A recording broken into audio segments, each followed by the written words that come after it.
Well, howdy folks. It's Fuzzy Road to Health and I'm Fuzzy D. Today's another recipe day. So we're going to revisit my carnivore gravy. I'm going to make some changes and we'll see if this gets me the flavor that I'm after for my poutine. Well, let's get started.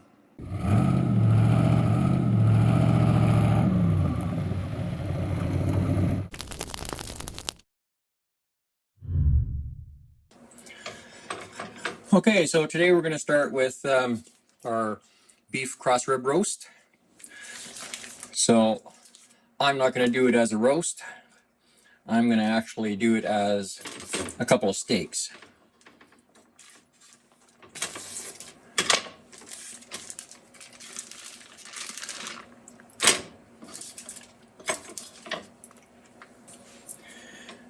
Okay, so I'm just taking a look at the grain structure. So I'm going to cut these strings.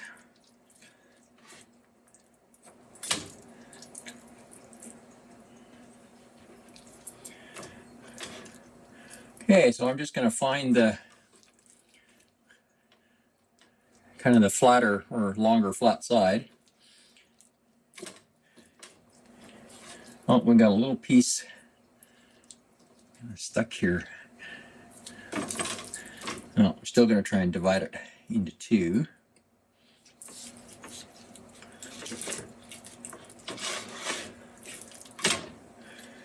In case you're wondering about this knife, this is a Zwilling. It's a very nice shape in the hand. It's like really comfortable to hold. I like it a lot. The thing I don't like about it is that it doesn't hold an edge worth a darn. Cut up one roast and you got to sharpen it again. Like I am constantly having to hone and sharpen this. But that said, I definitely like this knife.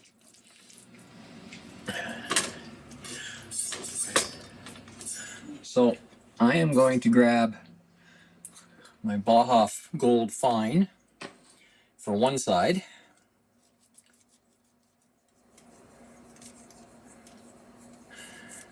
Now, ideally I should have dry brined these last night, but I had a really long day yesterday between editing and filming and interviews and that kind of thing. I just didn't have it in me to do this last night. So we're not going to have salt penetration to the middle because we're not sous videing it or anything like that. We're just going to air fry these. Cross rib roast doesn't need any of that. So I'm actually going to switch salts for the other side.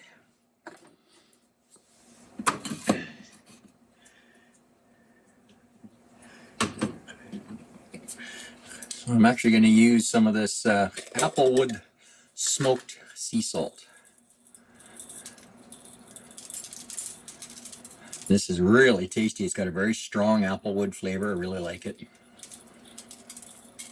My wife found this for me at the grocery store. He only had 2 jars left, so she bought them both.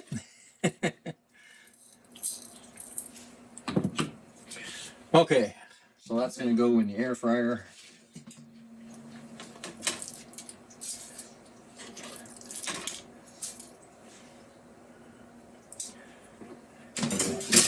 Now, I'm not putting pepper or garlic or anything on them. I've had way too much seasoning last week and it's making my face break out, so salt is it. Okay, I'm going to put this on for 10 minutes and we'll turn it at 450 degrees Fahrenheit.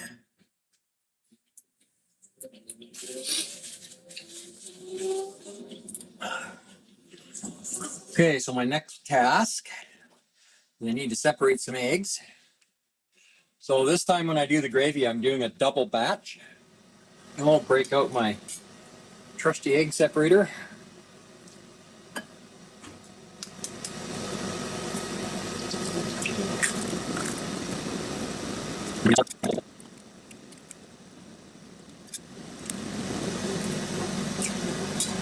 Let me know if you guys would actually like me to start linking all the products I I like on a constant basis. Like down in the description. I've done this a couple times before, and I didn't get enough traction to keep my Amazon affiliate account. So I'm not going to try it again unless I get enough feedback from you guys saying that you would actually use the links. Because if I don't get 2 people buying the product within 6 months, they take away my account. Now I was actually able to do 2 eggs this time at once. That's pretty cool.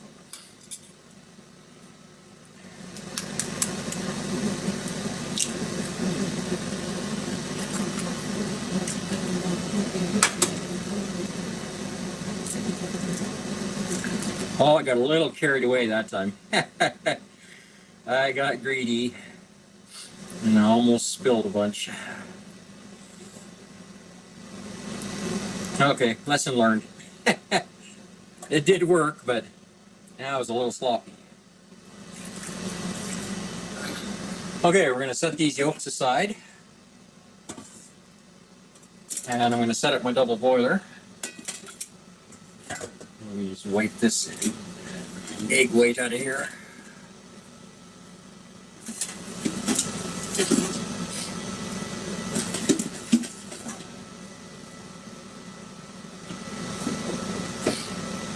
Okay, I'm going to put some water in the pot here. Just a little bit, maybe ½ inch, as hot as it'll come out of the tap.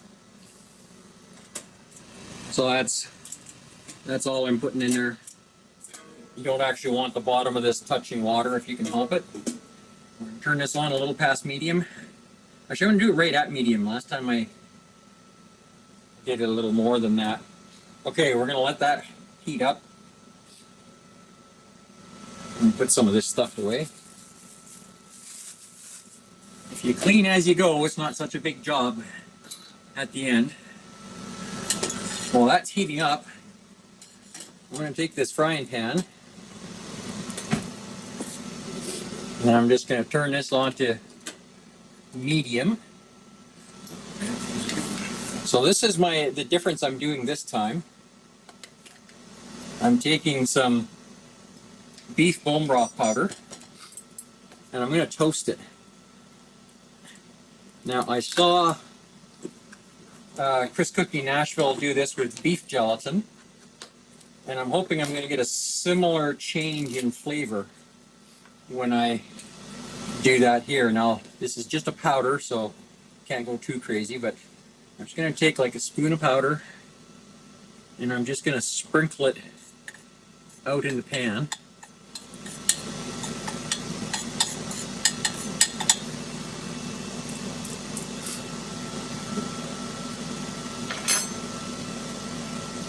Then we're going to toast it.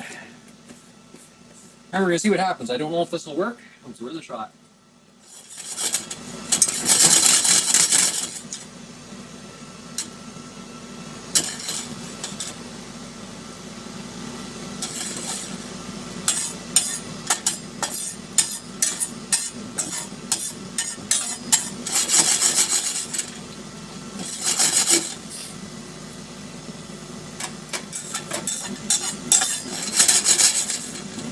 Okay, that's about 5 minutes later. Let things cook a little bit, let the heat get up in here. So now I'm going to start with our cream cheese. Now because we're doing a double batch, we're going to put this whole container in. Well, this is 8-ounce container. I can get the darn foil off of it.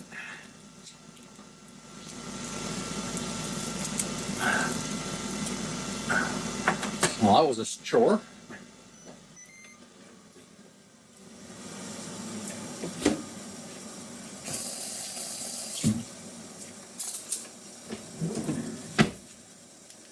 Okay, we're going to dump this in here.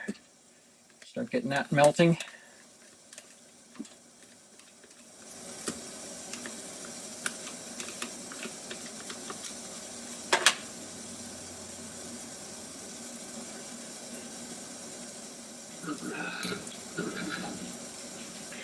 Okay, well that's melting.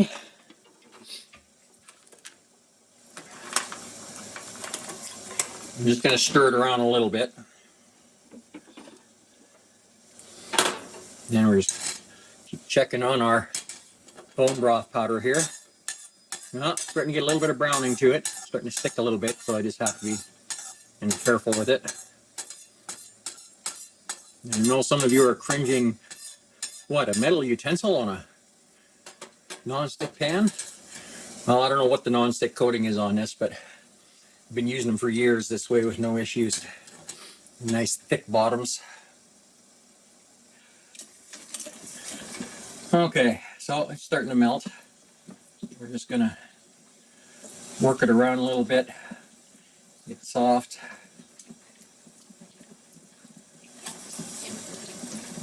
Okay, you see it's still sticking in the wire a little bit. So we're going to take our eggs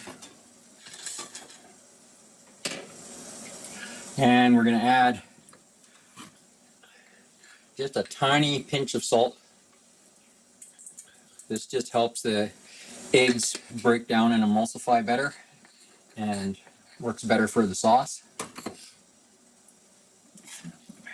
Give this another quick stir. Now the reason I'm using a double boiler for this is I don't want to have to keep taking it off and on the heat. That's kind of a pain.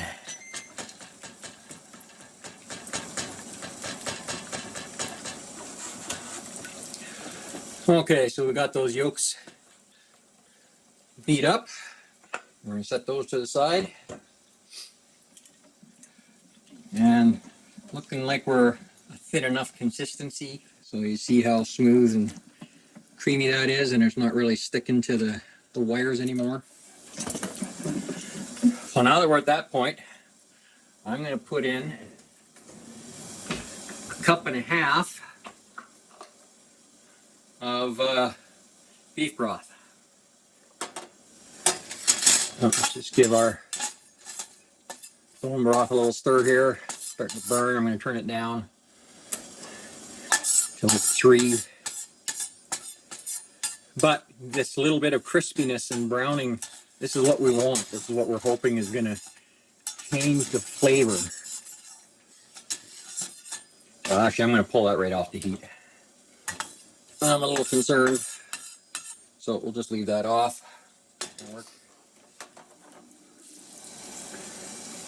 Now, last time I was worried about not getting any of the little floaty bits in there.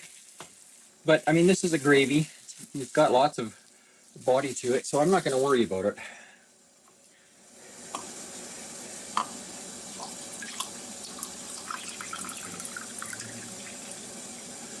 Hopefully we've got enough.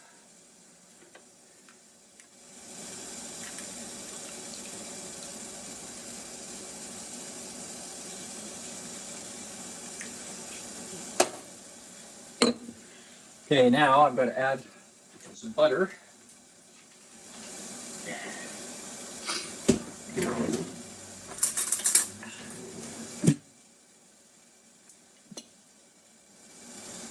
So we're doing like about 2 ounces of butter. Or maybe not quite. Sorry, we're doing 1 ounce of butter instead of the ½ ounce we did last time. Getting mixed up. Too many recipes floating in my head. Okay, we're just going to stir that until the butter melts and incorporates.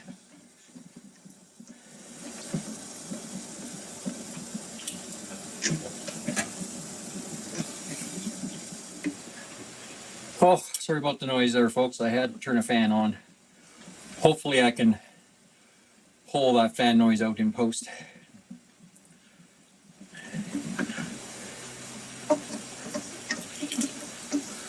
Okay, so that's incorporated. We're going to start slowly stirring in the beef broth. Now this comes from the sous vide roast we did yesterday.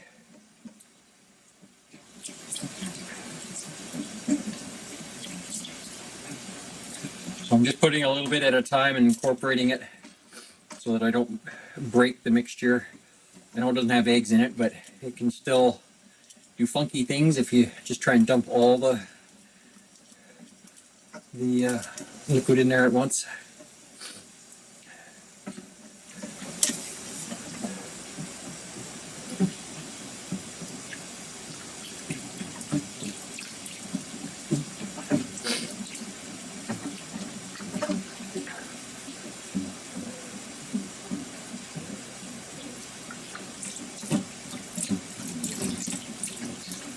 And pour a little faster now.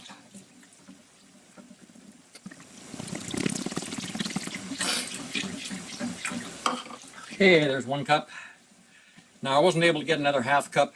Got about a third of another cup out of there. I think that'll work. Okay, I'm gonna try and do something a little more with this.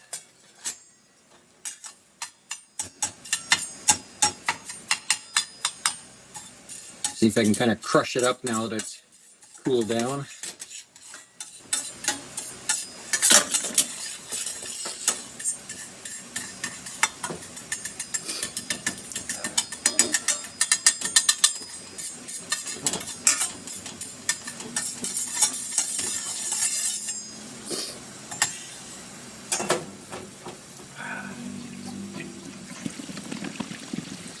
Okay, I'm going to check my temp.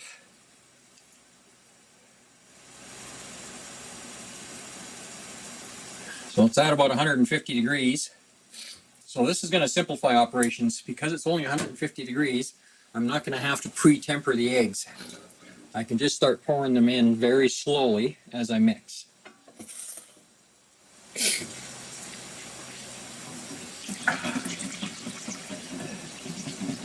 But if you go above 150, then you got to use the tempering process from the last recipe that I posted from the sous vide roast beef with carnivore gravy video. Now we are stirring vigorously.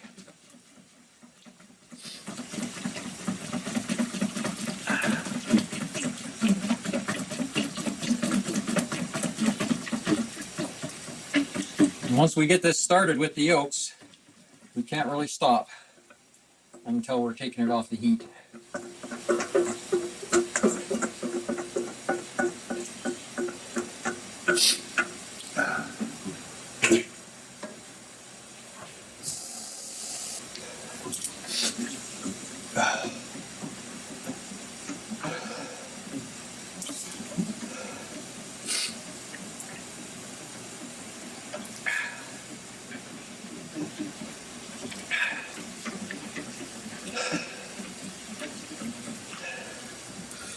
Now, I just want to show you where we're at.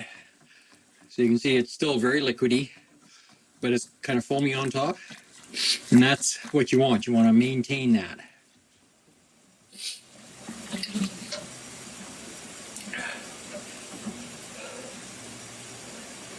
Oh yeah, we got to turn our steaks here.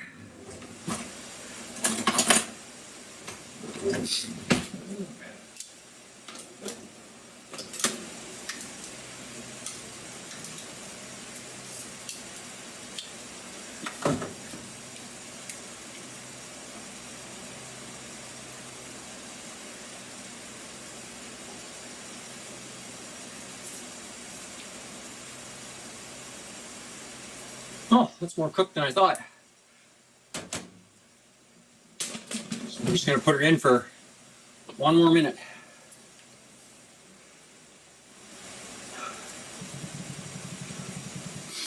Actually, no, I'm not. I'm just going to let it sit in the hot oven. It'll finish cooking with carryover.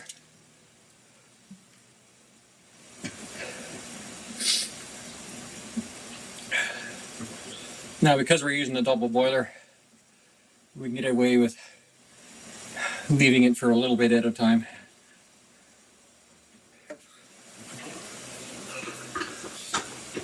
Oh, sorry guys, I had to use a stool.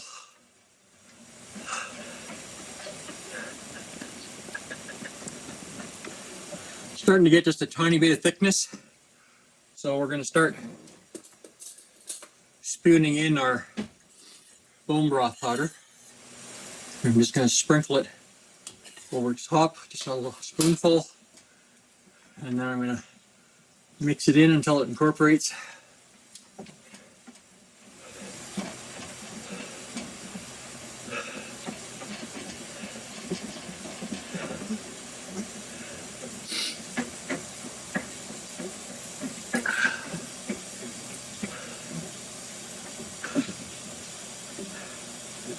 Well, it's starting to get some body to it now.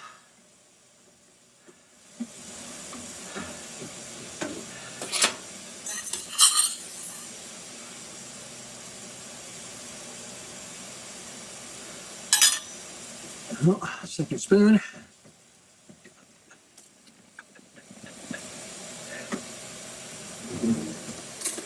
I'm going to do a little taste test here, see where we're at.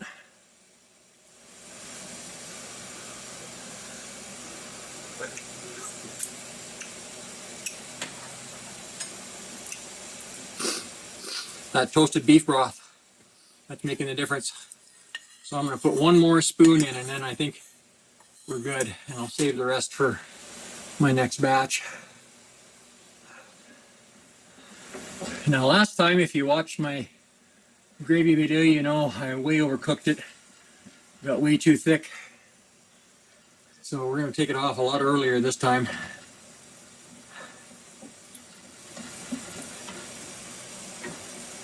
Well, still got a little ways to go. This is where we're at now. So you can see it's coming.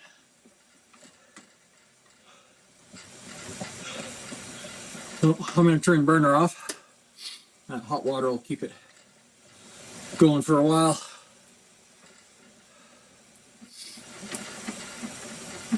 We're back. It's definitely a whole lot thicker now. I'm just going to show you how thick this is. See, it's once this cools down a bit, it'll be even thicker. So, didn't want to overdo it this time. So, I'm just going to move this over here.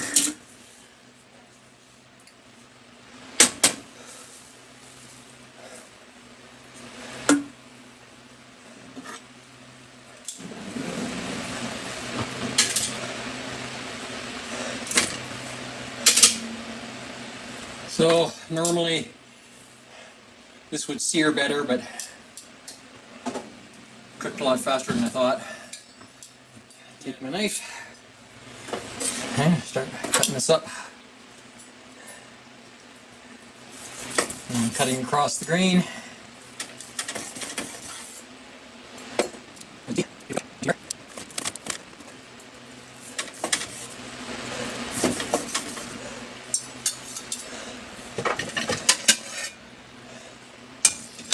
All right, here we are.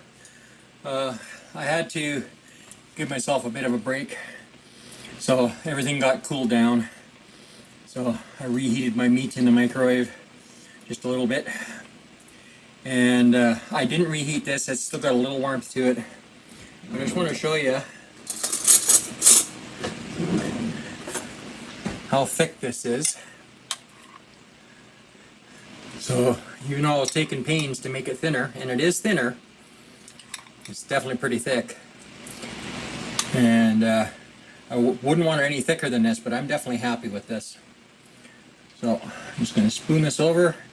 Now I took a little taste test as I was kind of prepping stuff, and this gravy is a lot closer to what I wanted. I don't know if I'm quite there, but it's pretty darn close. You know, looks wise, it doesn't necessarily look like a dark brown gravy like people expect, but taste wise, it's almost there. So let's give this a try, shall we? So that's our close up. Ooh. Sorry, just being silly. All right, let's try a little nibble here.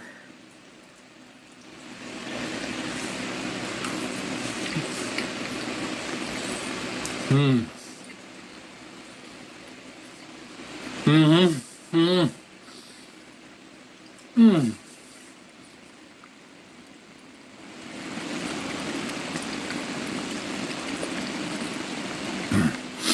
Now that was tender.